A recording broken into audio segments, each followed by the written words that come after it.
pueblo que olvida su historia está condenado a repetirla. Durante la Guerra Civil salvadoreña, los gobiernos violaron impunemente los derechos humanos de quienes protestaban y criticaban sus políticas fallidas, la corrupción y los abusos de poder. Al principio, mucha gente pensaba que el gobierno hacía lo correcto al usar la represión. Después se dieron cuenta que los abusos y el discurso de odio y de venganza atentaba contra los valores humanos, la cultura de paz y la convivencia democrática. El gobierno no aceptaba que la ciudadanía se expresara libremente, que denunciara los abusos de poder y la corrupción. La comunidad internacional, organizaciones sociales, personas defensoras de derechos humanos y periodistas fueron perseguidos por expresar sus opiniones. El gobierno irrespetaba el artículo 6 de la Constitución de la República de El Salvador, el cual establece que toda persona puede expresar y difundir libremente sus pensamientos siempre que no subvierta el poder público, ni lesione la moral, el honor, ni la vida privada de los demás. El ejercicio de este derecho no estará sujeto a previo examen, censura ni caución. En un esfuerzo por encubrir sus graves violaciones a derechos humanos, el gobierno no toleraba que personas o instituciones defendieran a las víctimas y denunciaran esos abusos. Organizaciones y personas defensoras de derechos humanos fueron calumniadas, perseguidas, capturadas, torturadas y asesinadas impunemente. Durante la Guerra Civil, la Fiscalía General de la República, jueces y magistrados de la Corte Suprema de Justicia estaban en función de lo que les pedía el gobierno. No eran independientes como lo establece la Constitución y tampoco investigaban los abusos y corrupción del gobierno y sus funcionarios.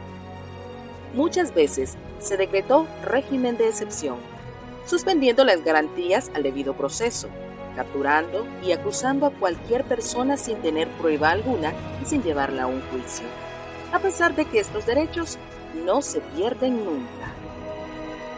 El artículo 29 de la Constitución de la República de El Salvador, en relación al régimen de excepción, dice que podrán suspenderse las garantías establecidas en los artículos 12, inciso segundo, y 13, inciso segundo.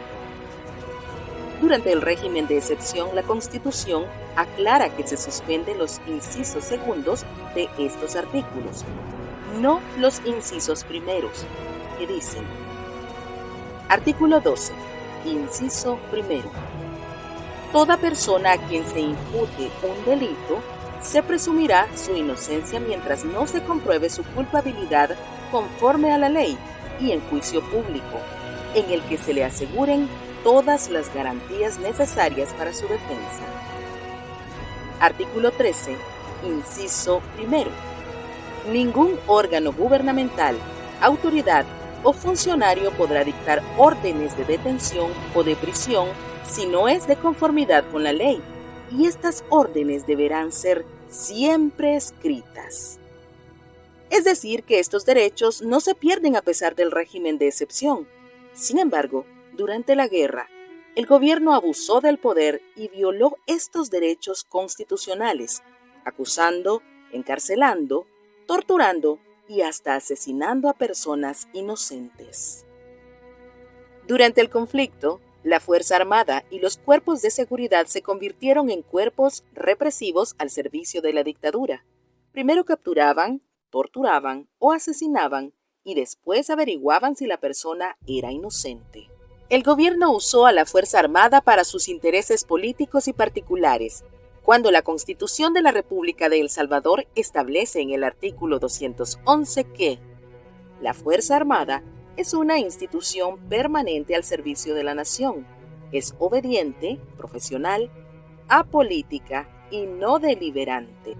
Además, la Constitución divide claramente las funciones de la Fuerza Armada y de la Policía Nacional Civil.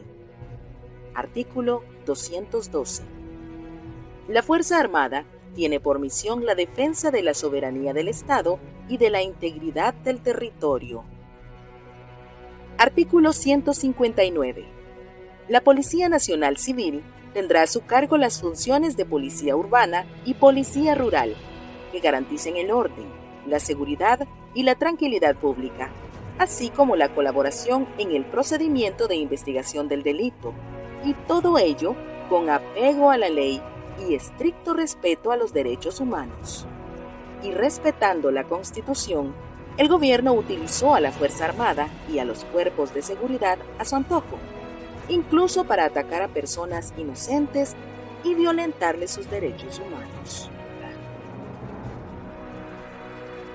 Durante la Guerra Civil, la Iglesia, Monseñor Romero, sacerdotes, religiosas y catequistas también fueron perseguidos por defender al pueblo, por decir la verdad, por señalar las violaciones a los derechos humanos que cometía el gobierno. A las personas y organizaciones que exigían que se respetara la Constitución y los derechos humanos, el gobierno las señalaba de ser colaboradoras de la guerrilla y defender a terroristas, y bajo esa campaña sucia eran perseguidas, difamadas y atacadas. Durante la guerra, el gobierno capturó ilegalmente a personas defensoras de derechos humanos, las torturó y en algunos casos también las asesinó. Todo esto a pesar que la Constitución de la República de El Salvador establece en el artículo 7 que los habitantes de El Salvador tienen derecho a asociarse libremente y a reunirse pacíficamente y sin armas para cualquier objeto lícito. Con base a una lista negra y utilizando a la Fuerza Armada, cuerpos de seguridad y grupos de ataque clandestinos, difamaban a opositores y críticos al gobierno, realizaban capturas ilegales, torturaban y asesinaban, mientras difundían en los medios de comunicación que estaban haciendo lo correcto y necesario para el país. Esto sucedió durante la Guerra Civil. El gobierno nunca respetó la Constitución de la República. Con la consigna de defender a la ciudadanía, usando las armas y la represión, cambió el respeto de los derechos humanos por los abusos de poder, cambió la justicia por venganza y cambió la democracia por dictadura. No repitamos el pasado.